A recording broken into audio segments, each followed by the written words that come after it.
Dear servant, chosen one, the universe, with its seen and unseen realms, is holding its breath for you.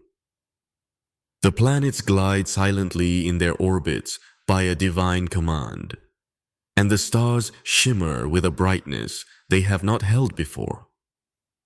The earth continues its turn, time flows as we know it, but in the realm of meaning, in that deep dimension where the soul feels, we are in one of the most sacred and powerful moments of divine will. There is an indescribable stillness, for this is no ordinary moment. The angels are silent. The sacred scroll in the preserved tablet lies open to the page reserved for you. And your name, written with the celestial ink of the pen that writes destiny, shines there. This is not just another passing moment in your life. This is the unique moment that heralds the beginning of an entirely new chapter in your personal story. If you are hearing these words, know that the Supreme Being, the sole owner and author of your story, has turned a new page for you. There were times, as the heavy trials of life constricted your heart, when you wondered if He still saw you. There were times you felt your prayers hit an invisible wall, returning to you unanswered. But listen well, your Lord has never forgotten you. He saw every single tear you shed in your indecision. He heard every word you whispered to Him in the depths of your darkest transformations, in the heart of your solitude. And today, cutting through all the noise, all the chaos, all the miscommunication in your mind, He calls out to you and says, "You were never overlooked. Now, do not just heed this divine call. Join this great spiritual caravan." Let us transform the comments section into a chain of prayer, where the voices and intentions of millions of amens rise to the heavens, creating a collective field of energy. Share with us a prayer from your heart for the unity and well-being of the Christian world, and expand this circle of grace by sharing this message with a loved one whom you feel it will benefit. Every witness we bear to each other's prayers, every comment that strengthens another's intention, is a key that forces the gates of heaven and opens the channels of the Lord's blessings wide. Come now, be the strongest link in this chain of goodness and abundance. God Almighty is not improvising with your life. He is not, heaven forbid, a novice trying to correct mistakes after they happen. He is the one who knew every moment of your story in its finest detail, who created and governs with wisdom long before you were conceived in the womb, before your soul was breathed into this body. Your plan was sealed, predestined in eternity, from the moment you took that first cosmic breath. And no power, no trap, no whisper, no arduous trial can erase what He has written. As God states in the book of Matthew, chapter 10, even the very hairs of your head are all numbered. Your life is one of the most special, intricate, and beautiful pages of that book. Some of you feel the weight of years, especially the fatigue of seasons of trial and patience. The weariness of years where nothing seemed to change, where you fought and endured just to stay standing. But the heavens saw this struggle.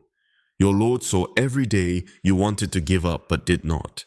Every moment you chose prayer over curses. Every situation where you chose perseverance over walking away. Every noble act of choosing forgiveness over resentment, of turning your shadow into light.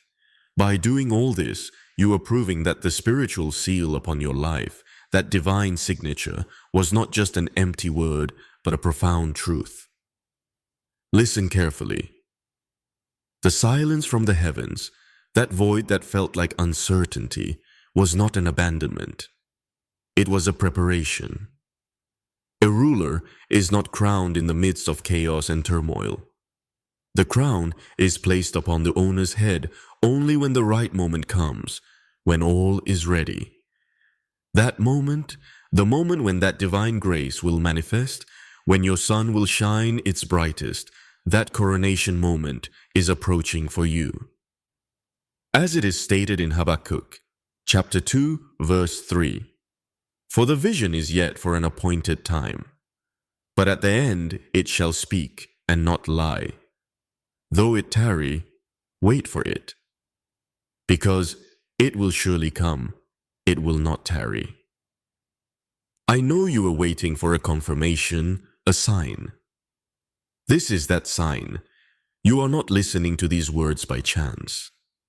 Something within you, that innate nature in the depths of your soul, is aware of the promised potential. That strange, sweet stirring inside you is your soul recognizing the voice of its own shepherd, its master. There is a different urgency this season. It is not an alarm that drives you to fear, but an urgency that elevates you to preparation and vigilance. You are stepping onto a path of destiny, a plan written before you were even born. And no, it is not too late. You have not missed anything.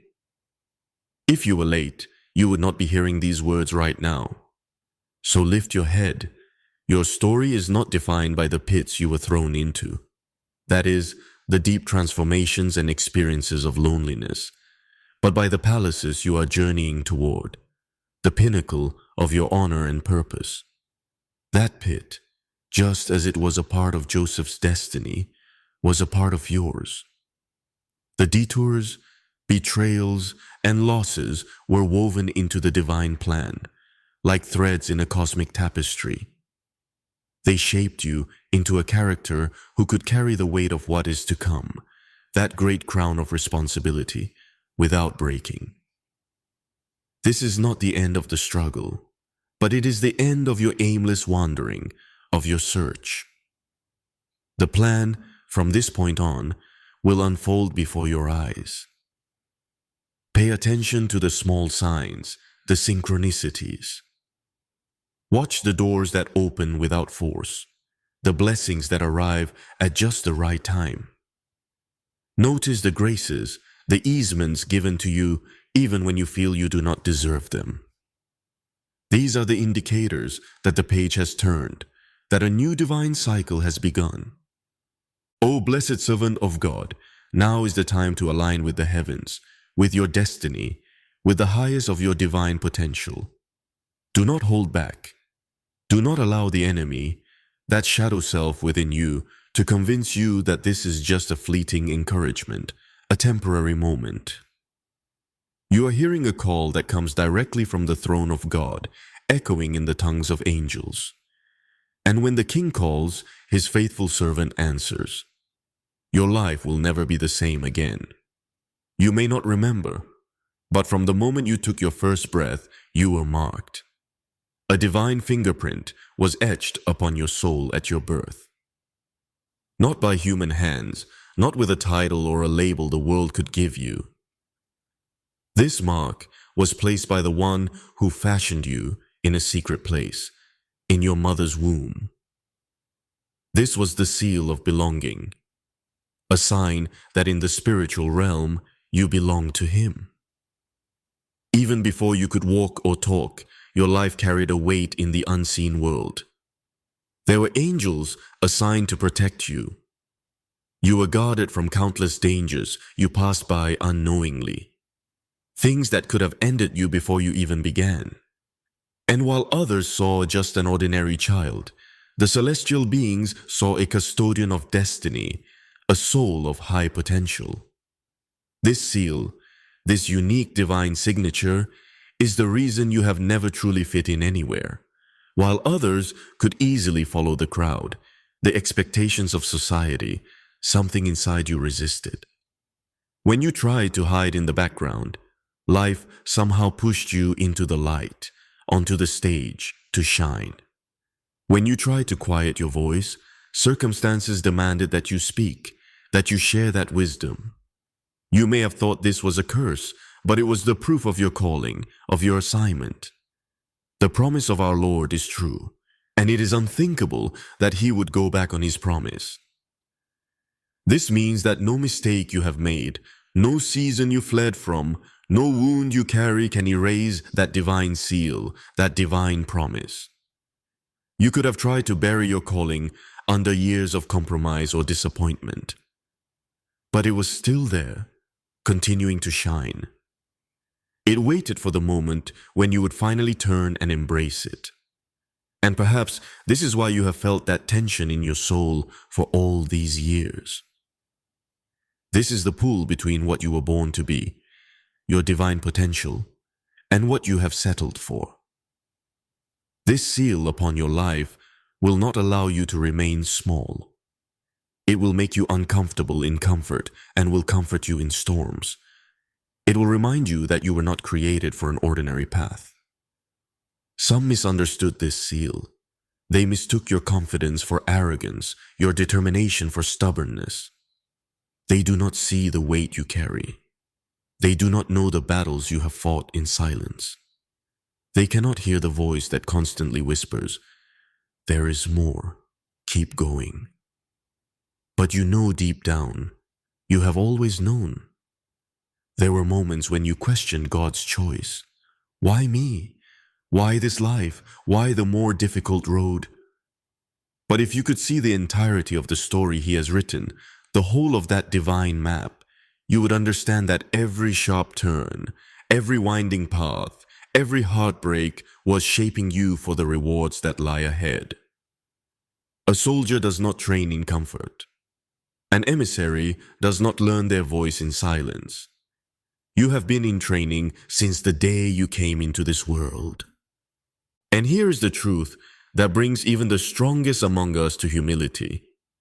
God did not choose you because you were perfect. He chose you because He knew what He placed within you, what potential He encoded. He knew that even in your weakness, His strength would shine. He knew that even in moments of doubt, you would take one more step. He knew that when the time came, you would say yes. And this seal on your life is also a target. The enemy recognized it from the very beginning. That is why some battles found you before you could choose them.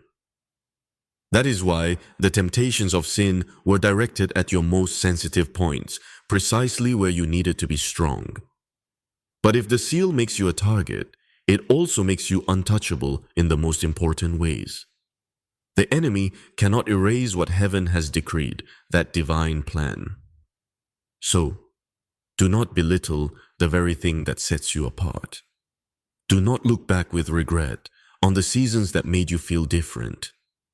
Being different was never a curse. It was a confirmation. And now, the same seal that makes you stand out, that unique divine signature, will be the seal that opens doors no one can walk through but you. You are still within the unfolding of this story. The seal placed upon you is not for display, it is for purpose. Every encounter, every closed door, every unexpected opportunity, all of it is aligning with that original plan, that divine map that God spoke over you before time began. One day, you will look back and see how the smallest details, the seemingly most insignificant moments, were profoundly important. The friendships formed, the jobs that ended, the moments you almost gave up but did not. All were stitches in the fabric of the life you were born to live. And right now, as you hear these words, you are being reminded. You are not random. You are not here by accident. You carry something placed within you before your first cry. And today, the heavens still recognize its sound, that divine melody. The desert is not a place you choose. It is a place to which you are guided. This is a period of great trial and maturation. For some, it has come in the form of isolation. For others, it has been the slow grinding of loss, uncertainty, or years where nothing seemed to move forward. This season was not a punishment. It was a preparation. In the desert, the noises cease. The people you thought would stay become unreachable. The comforts you relied upon dissolve. What remains are questions and sometimes silence. Yet, it is in this barren place that God speaks most clearly. The prophets experienced their greatest trials and deepest spiritual encounters in this kind of solitude. Moses was in that desert before speaking with his Lord on Mount Sinai. Our prophet Muhammad, peace be upon him, received the first revelation in the profound silence of the Hira cave. The desert tests what you believe. It asks whether you trust God when you cannot trace His hand. It reveals whether your worship is based on what He gives you or on who He is. You may have felt invisible this season, but the heavens never lost sight of you. The desert is the proving ground of the chosen servants. Every giant in the promised land was first defeated in the secret battles, the internal trials, where no one was a witness. Your muscles of faith grow strongest where there is no applause. Think of the moments when you had no answer, the moments when the door remained shut, when your prayers seemed unanswered. You overcame them all, not because you had all the resources, but because the grace of God carried you step by step. You are stronger than you realize, because the desert forced you to rely on a power beyond your own. And here is the point. The desert never lasts forever. The period of trial ends. There comes a day when the cloud lifts, when provision takes a new form, when the voice that called you here now calls you forward. But those who leave too early miss the lessons that will sustain them in the next season. The desert strips away the false. It burns away the impurities. It teaches you to hear that still, small voice in the wind. And when the time comes, you will emerge not just ready for the promise, but as the person who can carry it without being crushed. So do not despise the desert. It is the forge that turns you into a weapon for the battles ahead. It is the chrysalis that transforms the ordinary into something extraordinary. What felt like a delay has been your greatest investment. If you are in that place now, let this be a reminder. You are not lost. You are in training. Your life's map is not lost. The one who brought you here knows exactly when and how to lead you out. This dust, this dryness, and this loneliness cannot erase your spiritual inheritance, the honor and glory promised by your divine potential. You are not just surviving this season. You are being prepared for the spiritual crown that has always been yours in God's plan. Because when the desert ends, and it will, you will step into the next chapter with a strength, a clarity, and a dignity that only this place could have given you. Do you understand what this means? It means that this season has not stolen from you. On the contrary, it has built you. Every lonely night contributes to your resilience. Every seemingly unanswered prayer deepens your trust. Every temptation you resisted sharpens your discernment.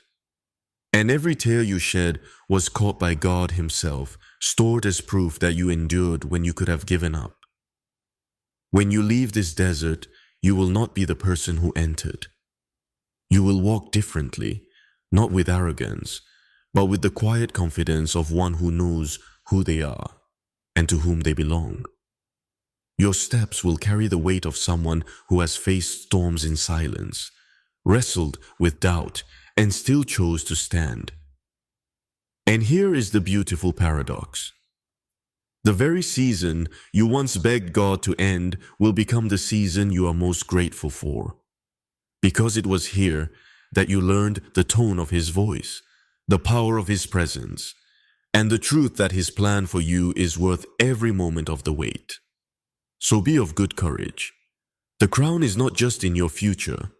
It is being forged in your soul right now, in the very fire of this desert. Some burdens are invisible. You carry them silently, almost instinctively, as if you have been wearing a heavy coat for so long that you have forgotten it is there. From the outside, people see you smiling, moving, working. But inside, you are lifting weights few could imagine. These are not just daily responsibilities. They are emotional, spiritual, and mental loads. The memories you do not speak of, the choices you had to make when there was no good option, the people you had to care for when you yourself were in need of care. God says in the book of Galatians, chapter 6, carry each other's burdens, and in this way you will fulfill the law of Christ. This is the reality you have lived, even without putting it into words. You continue to do good, to show up, to hold everything together, even when no one was there to thank you or even notice. And this is why you have felt tired. Not because you are weak, but because you have been strong for too long without rest. Strength is beautiful, but it is not limitless. Even the strongest hands tremble when they hold on without a break. Some of the battles you have fought were visible crises that others knew about. But the hardest ones were those fought in silence, in the deep recesses of the soul. You have stood in a room full of people and no one noticed you were standing on the edge of a cliff. You went home, closed the door, and felt the tears burning behind your eyes without anyone seeing. Yet here you are, still standing, still breathing, still moving through life. This is not ordinary resilience. This is the grace and mercy of God. There were moments you thought you could not take another step, and somehow you did. This is the part of the story the world rarely celebrates. The quiet victories, the days you chose patience over anger, the times you got up on mornings when it would have been easier to stay down, the hours you spent encouraging others while your own heart was breaking. These are not small things. They are proof that your assignment is deeper than your comfort. You have also carried the burdens of others. Perhaps as a parent, a friend, a leader, or simply as someone with a compassionate heart, you took on another's pain because you could not bear to see them struggle alone.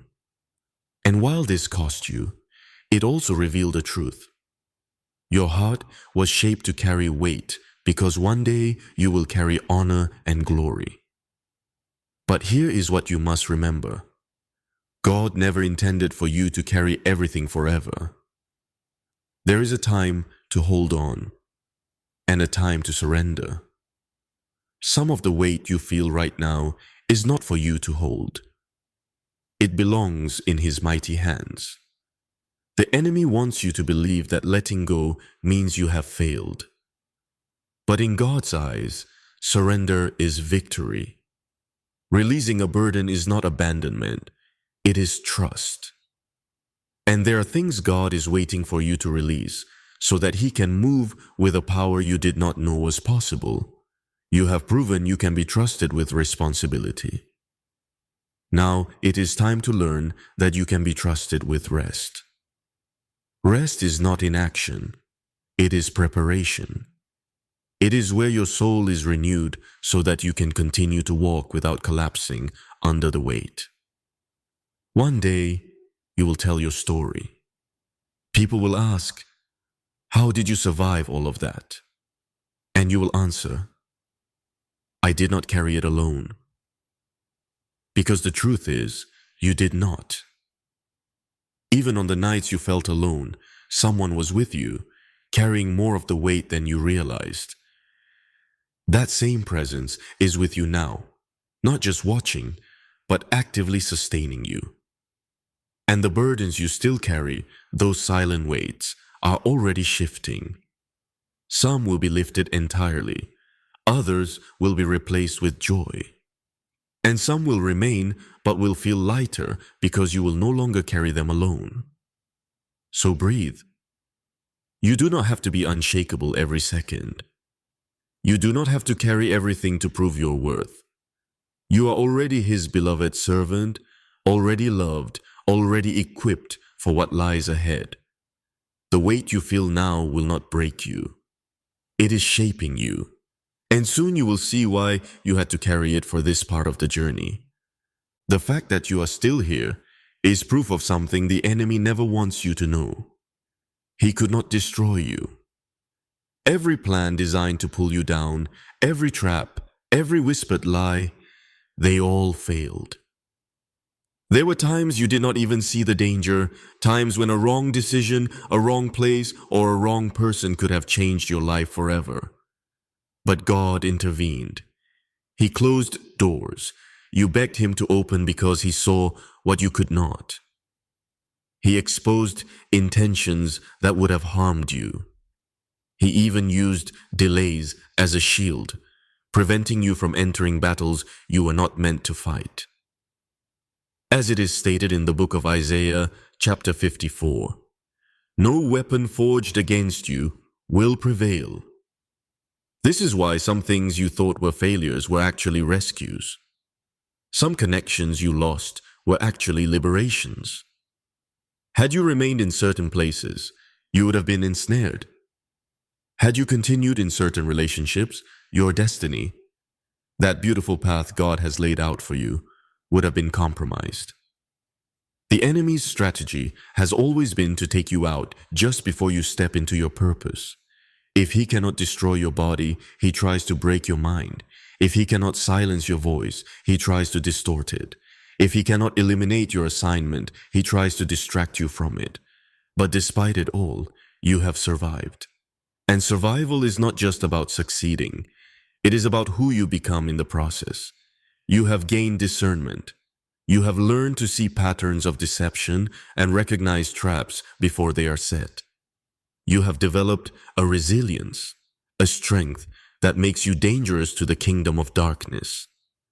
Do you know why the attacks have been so intense? Because hell does not waste its ammunition on those who pose no threat. Your life is proof that there is something inside you that terrifies the enemy. That is why he tried to crush you before you discovered it. But now you are here. You have seen too much and learned too much. You are no longer an easy target. Your testimony, what you have lived through, is more than words. It is a weapon.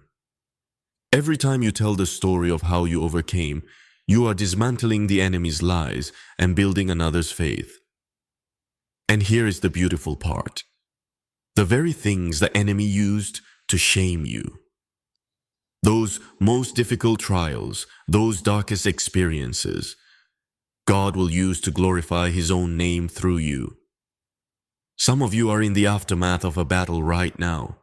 You have scars, but you are still standing. The fight was real. The pain was deep. But the very fact that you can still lift your head and take another step is proof of victory. And that victory will echo far beyond this moment. You are not just surviving.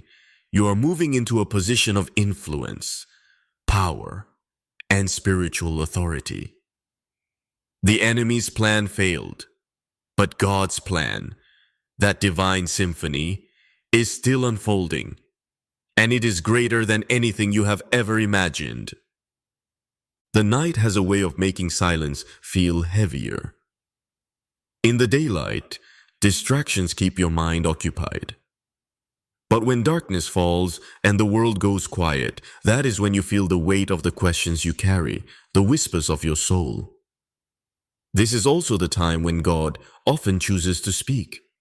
Not in the thunder, not in the earthquake, but in the whisper. He speaks to hearts through intuitive channels in the deepest moments of silence and solitude. Those whispers are thoughts you did not put there. Perhaps a name, a verse, a simple phrase like, "Trust me," or "I am here." These whispers are not random. They are assignments, consolations, or warnings coming directly from the throne. The enemy loves the night because he knows it is when you are most vulnerable to fear and doubt. But God uses the night to remind you that his presence is not dependent on daylight. He is the Lord of the midnight hour. He is the one who turns the darkest moments into holy ground. Sometimes the whisper comes after the tears. You pour out your pain, you empty yourself of the day's burdens, and in that quiet void, his voice finds the space to fill you. Other times, it comes in the stillness before sleep, as if a father is leaning over to speak softly to his child, so as not to startle them. You might doubt if it is truly God speaking, but consider this. Would the enemy tell you to forgive, to hope again, to trust the plan, to keep going? The voice that draws you to peace, to love, and to courage will always be his. These whispers are often missed because they do not demand attention. They do not compete with the noise of your phone, the news, or your own anxiety. They wait for you to be still enough to notice. And when you do, they become an anchor in seasons when the waves are high. You may not be aware of it, but those quiet words have kept you from wrong turns. They have guided you to unexpected opportunities. They have confirmed decisions you were afraid to make. The whisper is not weak. It is the strategy of a God who knows that sometimes the softest voice speaks the loudest truth. So tonight, when the noise subsides and the shadows lengthen, do not rush to fill the silence. Lean into it. Ask, Lord, what are you saying right now?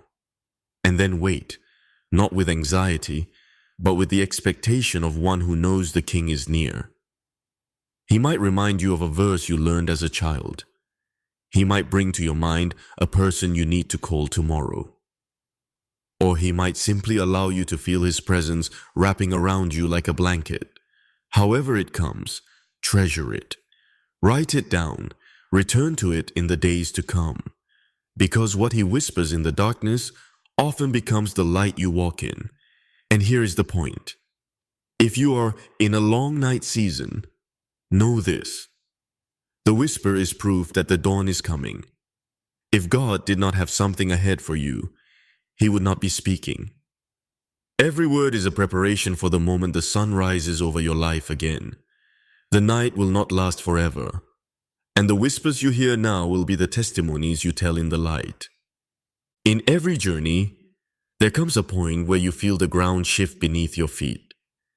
You feel as if you are standing on the threshold of something, even if you cannot quite see what it is. This is the herald of a great change. Or it is the time when a powerful eclipse triggers your personal journey. For some, this threshold feels like possibility. For others, it feels like danger. In truth, it is often both. To stand on the threshold is to be at a place of decision. You either step forward into the unknown or you retreat back into the familiar. Both require courage, but only one leads you to the fullness of your calling, your assignment, your destiny. As God said to Moses in the book of Exodus, chapter 3, he called to him from the midst of the bush and chose him. There is a time to pray, and there is a time to move. This threshold in your life may be the place your prayer has prepared you for, but only action will carry you through it. Fear will tell you to wait for more signs, more certainty, more resources. But the truth is, some doors only open as your foot steps toward them. You have been here before. Different details, same feeling. The choice between comfort and calling. The tension between staying where it is safe and stepping where it is right. The desert has trained you. The whispers have guided you. And now the threshold demands a decision. What makes this place so challenging is that it exposes your trust. Do you believe that the God who brought you here will also go before you? Do you believe that his hand will keep you steady, even when the ground seems unstable? The threshold is not meant to frighten you. It is meant to reveal the faith you have been developing all this time. Some will tell you to be cautious, to wait for everything to align perfectly. But the stories in the Bible show us something different. Noah built the ark before the rain. Abraham walked it without knowing the destination. The Prophet Muhammad, peace be upon him, set out under the most difficult conditions when the command for migration came. Faith always feels like a risk before it feels like safety. The threshold is also where the enemy screams the loudest. He knows what will happen if you cross over. He knows the territory you will claim, the lives you will impact, the spiritual authority you will walk in. That is why he throws distractions, doubts, and detours at you. But if you have come this far, you have already weathered his strongest attacks. The threshold can also bring a strange mix of grief and hope. Grief for what you are leaving behind, even if it was not good for you. Hope for what you sense is ahead, even if you cannot yet name it. Both are valid. Both are part of the crossing. You are not standing here by accident. Every step, every delay, every lesson brought you to this very line in the sand. The threshold is proof that you have completed one season and are ready for the next. You may not feel ready, but in God's eyes, readiness is rarely about feelings. It is about obedience. When you stand on the threshold, your vision changes. You begin to see the horizon differently. The same path you have walked for years suddenly feels like it can no longer contain you. The hunger within you grows. The peace in your old environment fades. This is your soul recognizing that staying put is no longer an option. The first step forward may feel small, almost insignificant, but heaven counts it as a leap. In that single motion, you move from waiting to walking, from hoping to possessing. And the moment your weight moves forward, you will discover something you could not see from the threshold. The ground was prepared for you all along. So here you are, your toes at the line, the wind on your face, your heart beating fast. You have prayed, you have listened, you have prepared. Now comes the choice that will define this chapter of your life.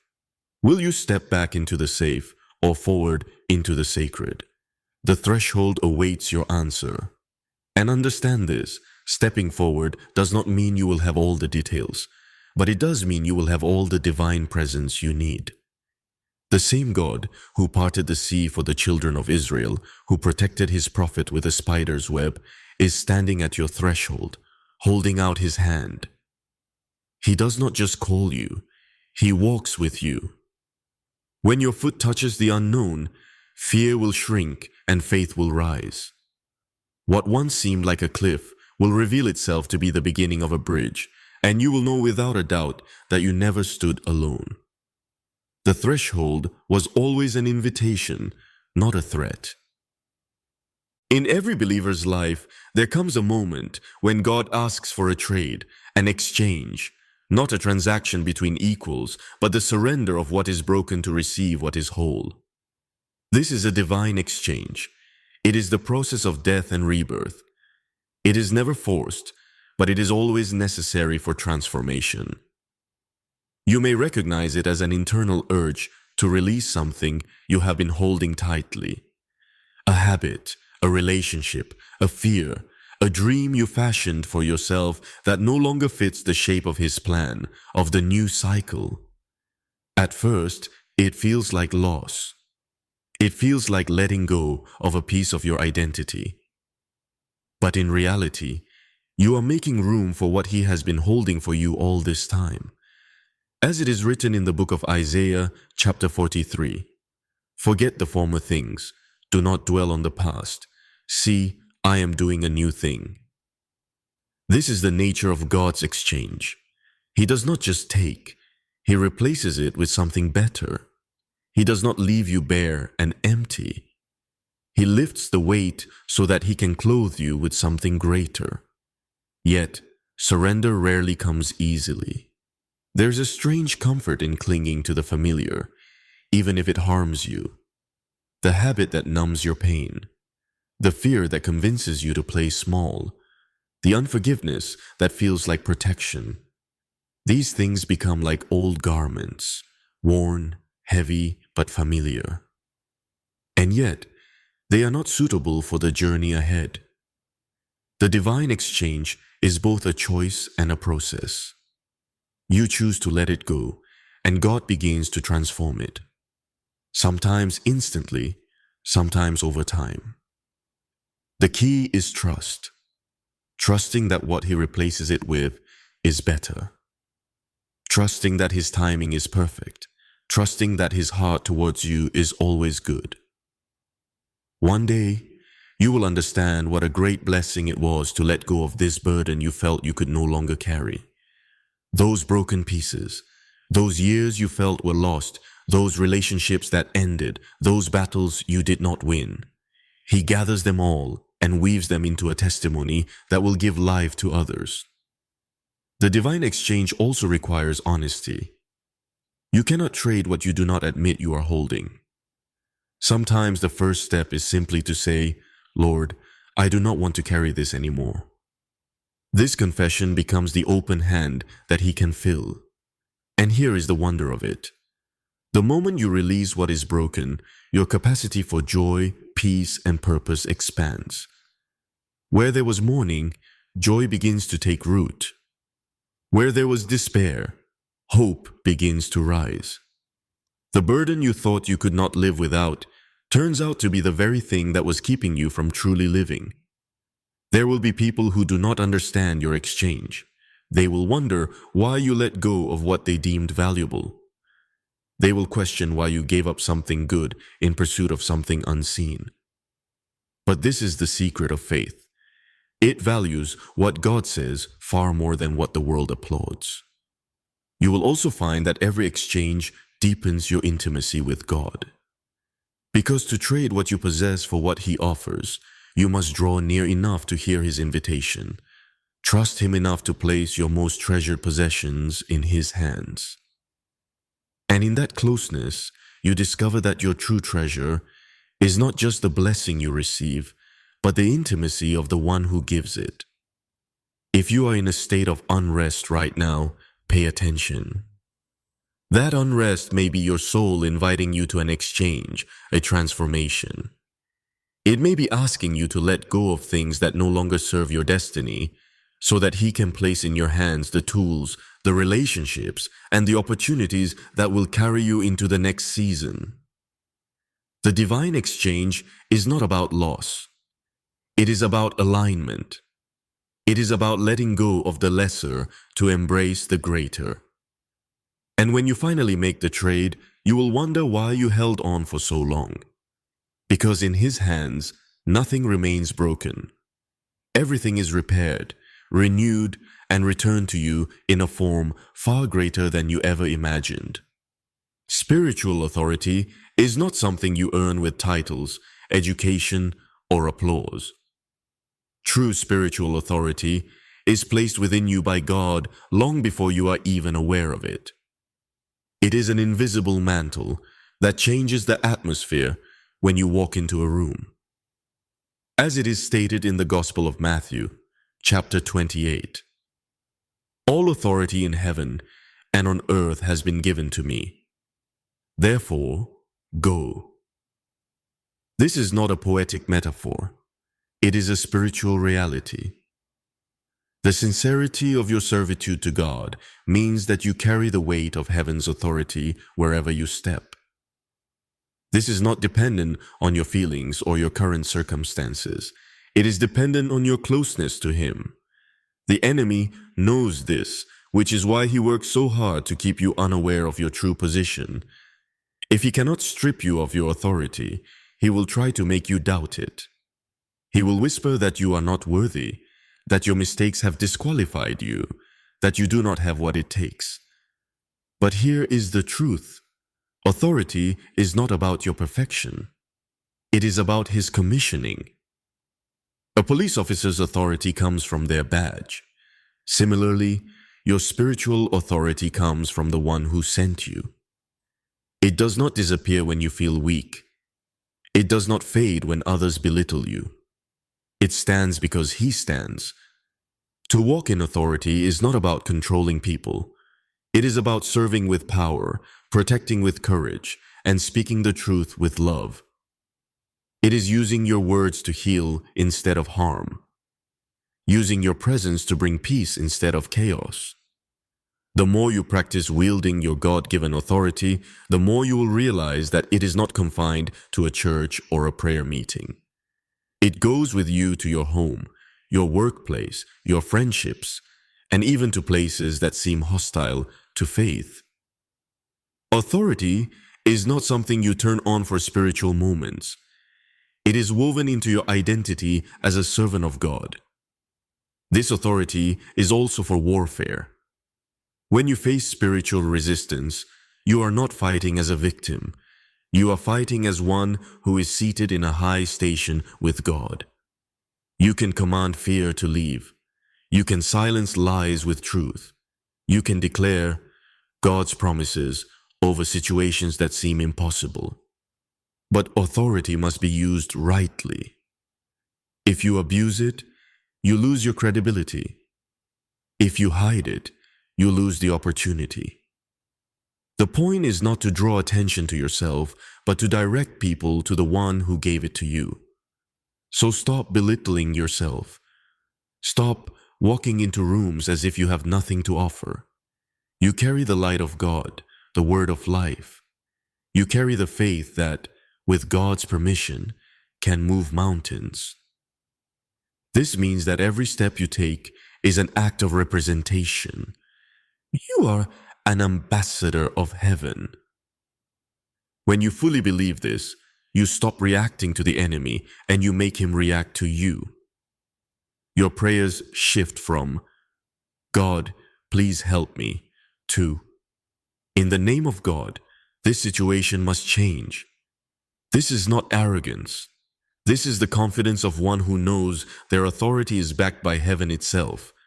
You will realize that with every step you take, you are preparing the ground not just for yourself, but for those who will walk after you. In every believer's life, there comes a point where you can no longer escape what God has placed within you.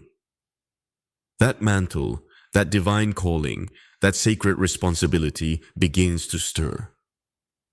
At first, it feels like a whisper, a gentle pull on your soul.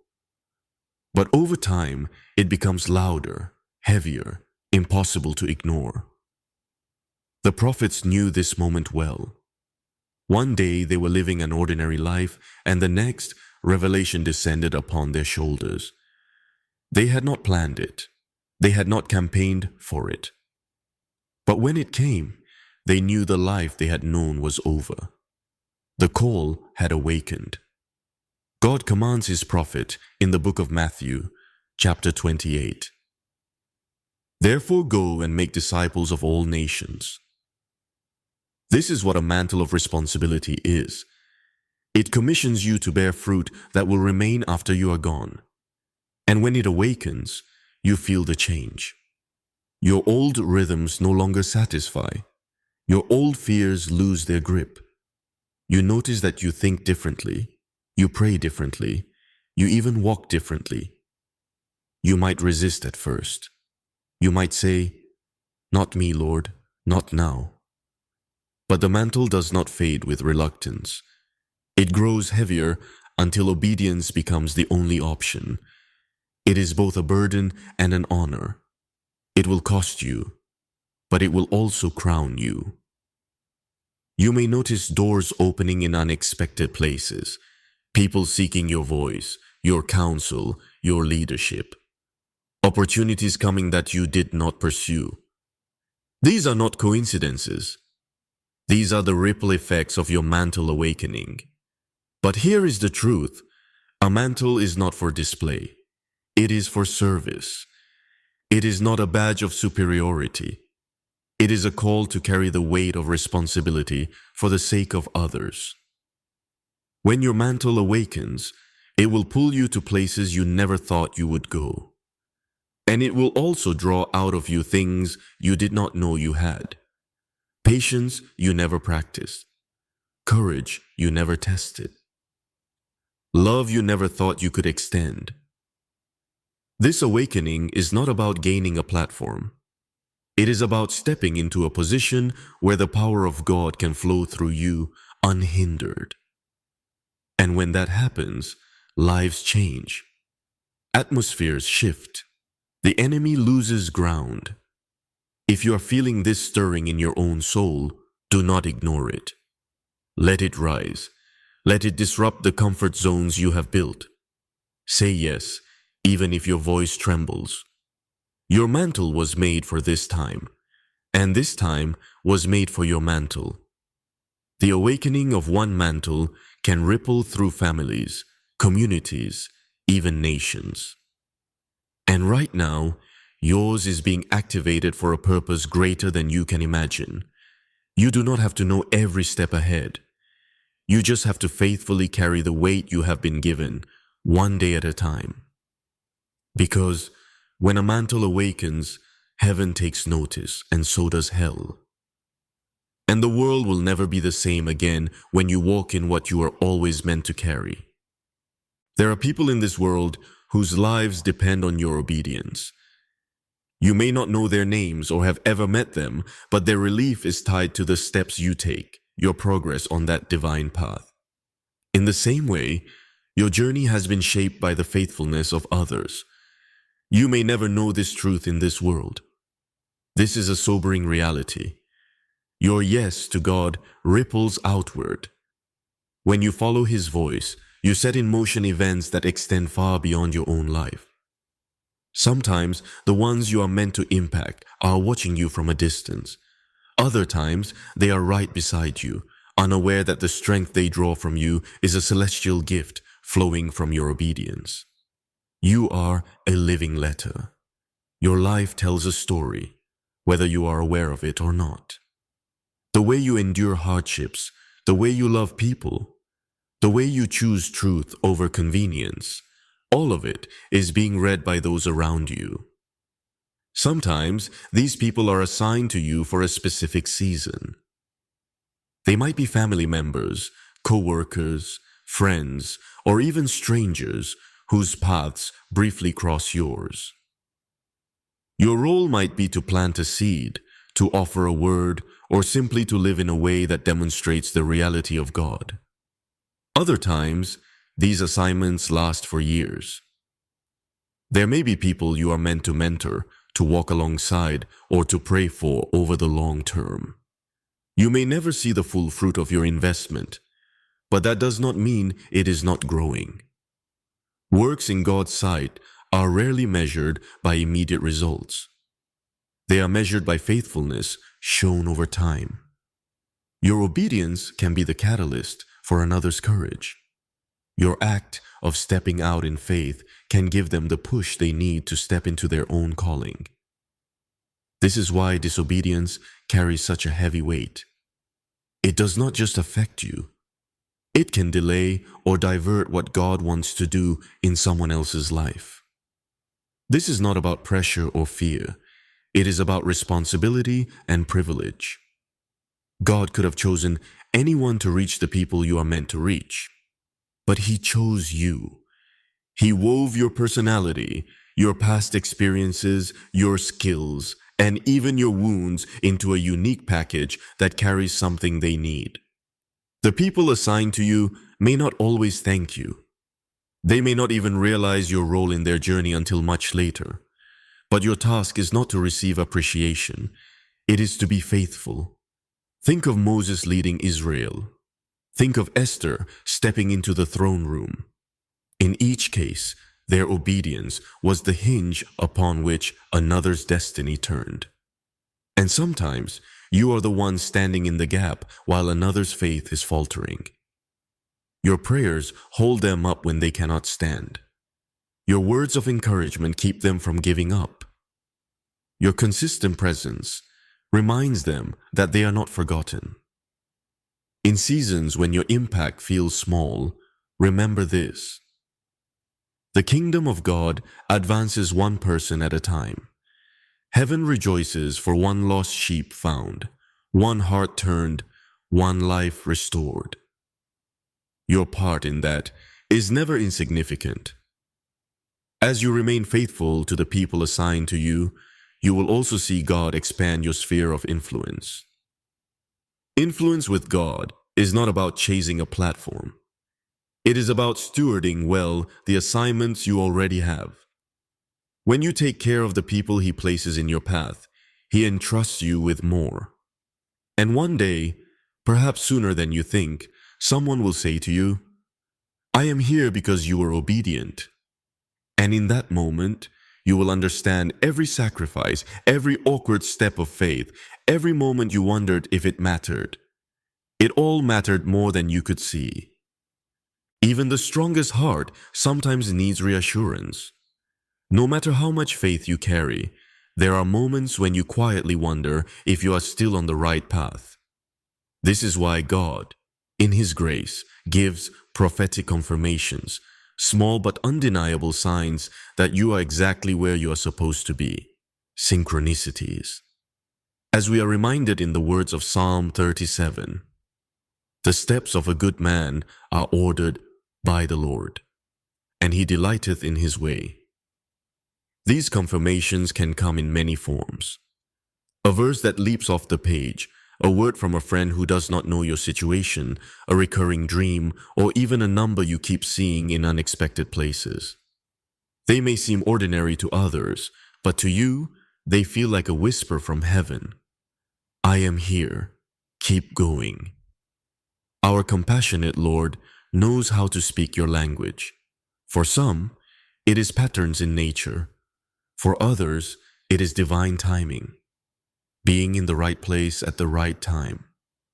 And for many, it is the gentle nudge of the Holy Spirit, the inspiration of Gabriel, in the midst of an ordinary day.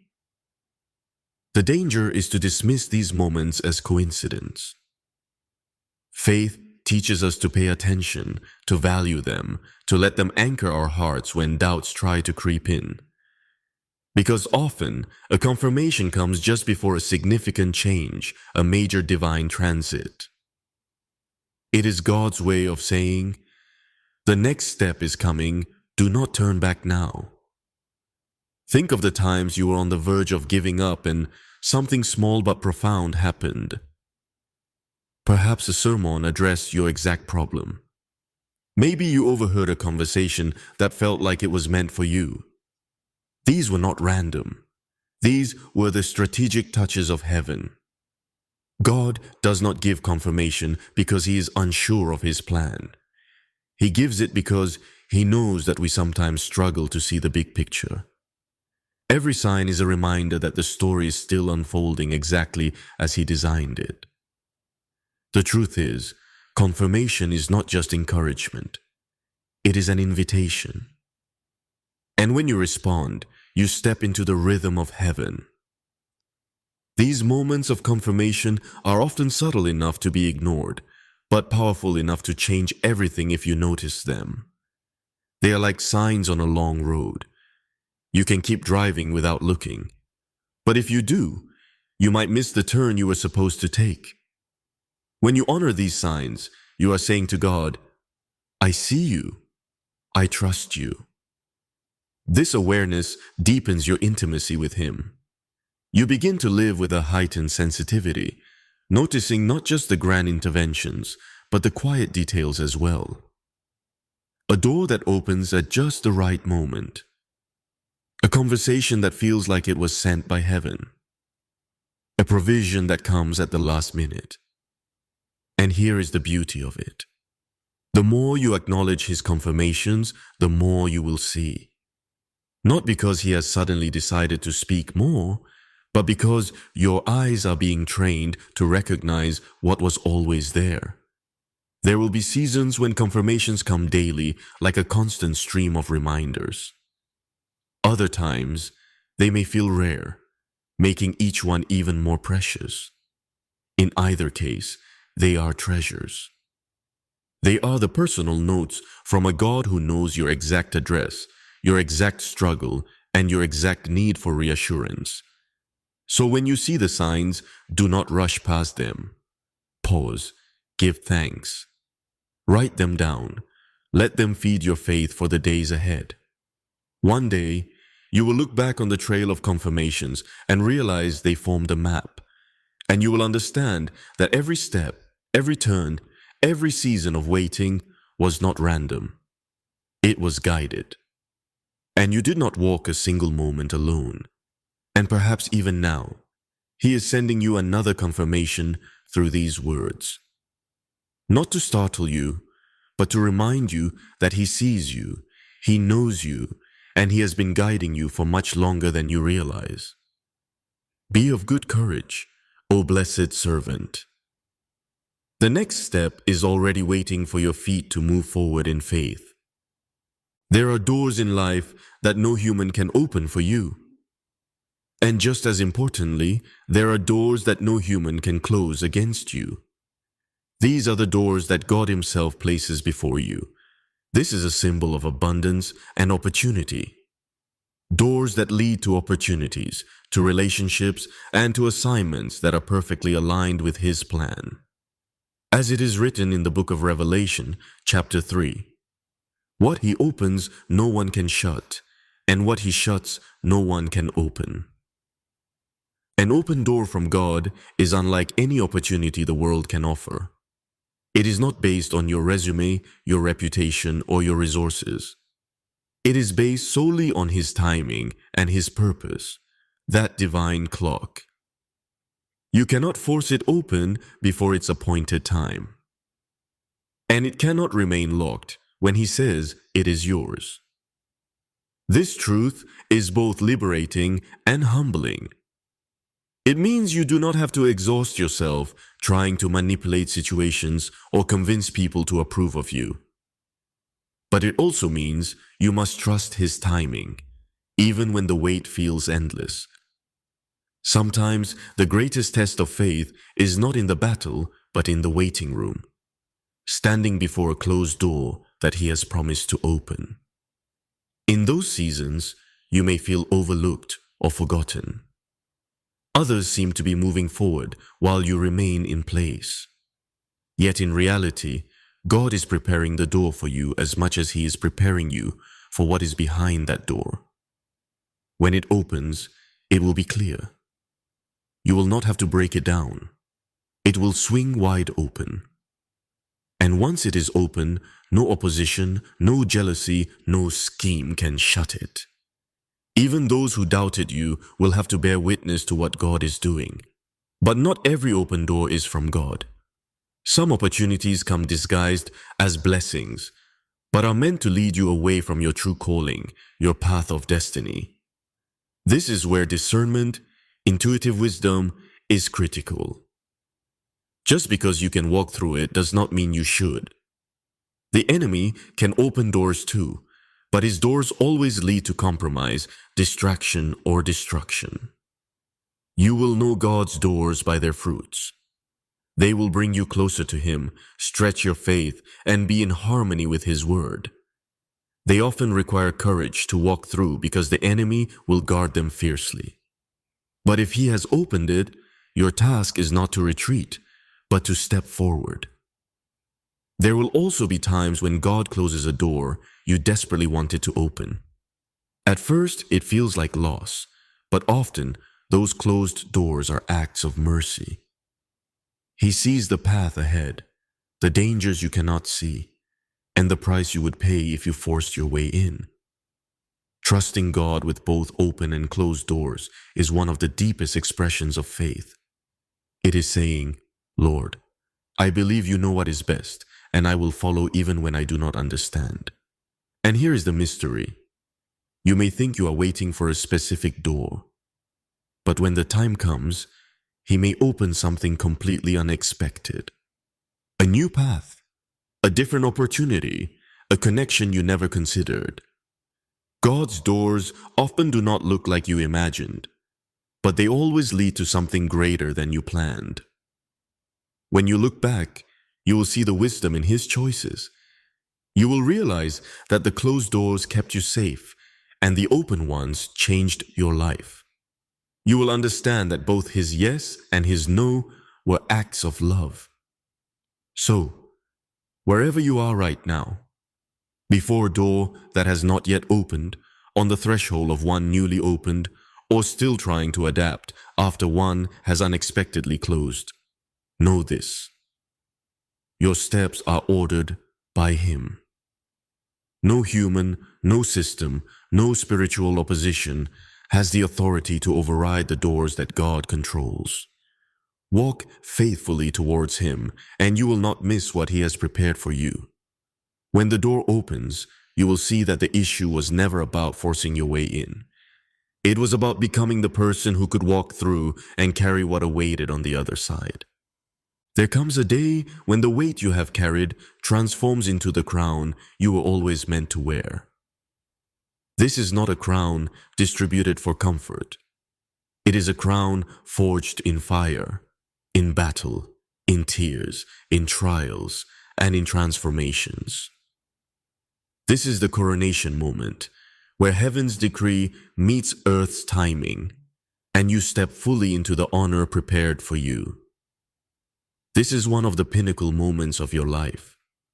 This moment is not just about what you receive, it is about who you have become in the process.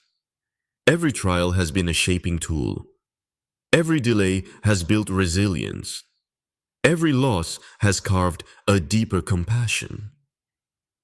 Your crown carries the story of every moment you thought you could not succeed, and yet you did. Others may see the victory, but only you and God know the cost. And that is why this moment is so sacred, because you know what it cost, and you know it was worth it. But a crown also carries responsibility. It is not just an ornament, it is an assignment. To wear it means to live in a way that reflects the King who gave it to you. It means to walk with humility, even when you are honored, and to lead with love, even when you are opposed. The coronation moment also has a prophetic weight. It tells the enemy that all his attempts to destroy you have failed. It tells the watching world that God's promises are not empty words. And it tells your own soul that you never fought in vain. This is the visible proof of victory. Remember, this is not the end. The crown is not the finish line. It is the beginning of a new chapter where you live out the authority, the influence, and the purpose entrusted to you. The world will see the crown, but heaven will see the heart that kept saying yes when it would have been easier to say no. Wear it well. Walk in it with grace, and let your coronation moment be the testimony that empowers others to endure until their day comes. Because the truth is, this moment is not just for you. It is for every person who watched you go through the fire and wondered if you would make it. It is for those who doubted you, who underestimated you, and who secretly hoped you would fail. Now they see that every trial only proved the strength of what God placed inside you. Your crown is a signal to the enemy. It is a declaration that his best shots were not enough. It is proof to the world that faith works. And it is a visible reminder to you that your labor for the Lord is never in vain. Let this crown remind you of the long nights, the whispered prayers, the moments when giving up seemed easier. Let it remind you of the times you stood firm when everything around you was shaking. Every jewel in this crown was forged in those moments. Every glint of its gold reflects the refining fire you endured. And as you wear it, never forget that you are not just a crown wearer. You are a crown giver. Your victory becomes the seed of someone else's victory. Your story becomes the courage someone else needs. The honor that God has placed on you is not meant to be hidden. It is meant to be multiplied. So hold your head high, not with pride, but with gratitude. Because the one who placed this crown on you is not yet finished. He has prepared more territory, more assignments, more victories. And this crown is just the beginning of what He plans to place in your hands. A legacy is not built in a moment. It is formed over years, in the choices you make every day, in the values you live out when no one is watching, and in your responses to both victories and failures. For the chosen servants, a legacy is not just about leaving memories, it is about leaving behind light. People may forget the details of what you did, but they will never forget how you made them feel seen, valued, and loved. Your legacy is shaped in the daily acts of faithfulness. It is in the kindness you extend when you could be harsh. It is in the truth you speak when it would be easier to remain silent. It is in the courage to stand for what is right when it would be more comfortable to compromise. For some, a legacy comes through visible impact, leading, teaching, creating works that outlive them. For others, it is built more quietly in homes and neighborhoods, through relationships and prayers that shape future generations without fanfare. But whether public or private, a legacy of light is always intentional. The enemy will try to distract you from thinking about your legacy. He wants you to focus only on the immediate, to live as if your actions have no lasting impact. But the truth is, every choice you make is sowing seeds of either light or darkness. One day, those seeds will grow into trees under which others will sit. This is why endurance is important. There will be seasons when you feel invisible, when it seems like your efforts make no difference. But a legacy is not measured by instant results.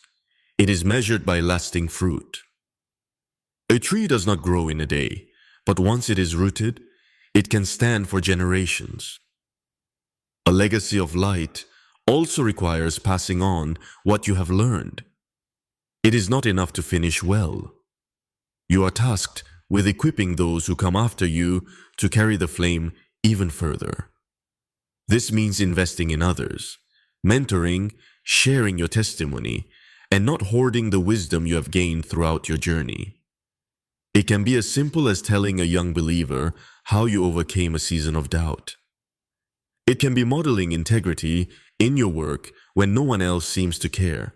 It can be not just telling your children they should pray, but showing them how to pray. A legacy is taught by example as much as by instruction. One of the beautiful truths of a legacy of light is that it multiplies in ways you can never fully see. A word you spoke years ago may still be echoing in someone's mind today. A prayer you offered in secret may be shaping events on the other side of the world. A seed you planted may be bearing fruit in someone else's ministry, family, or calling. And although a legacy often lives on after you, it begins with how you live now. You cannot leave a legacy you are not living. If you want to be remembered for faith, live faithfully today. If you want to be remembered for compassion, choose compassion now. If you want to be remembered for courage, act courageously in this moment. It is also important to remember that a legacy of light is not about perfection. Your flaws, your failures, your repentance, all become part of the story.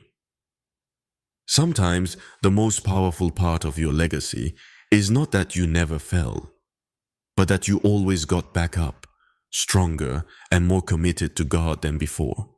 And here is the hope. Even if you feel you have wasted years, it is never too late to start building a legacy of light. God can redeem time.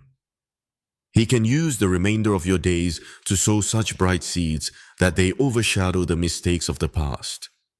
Your legacy is not sealed until your story is over. And if you are still breathing, your story is still being written. When the final chapter of your life is told, let it be said that you carried the light well, that you reflected the glory of the one who chose you, and that you left the world brighter than you found it. This is the call of the chosen servants, to live not for applause, but for impact, not for recognition, but for the eternal reward. Because long after your name is spoken for the last time, the light you carried will continue to shine in the lives you touched. And in eternity, you will see the full reach of your legacy, and you will know it was worth it.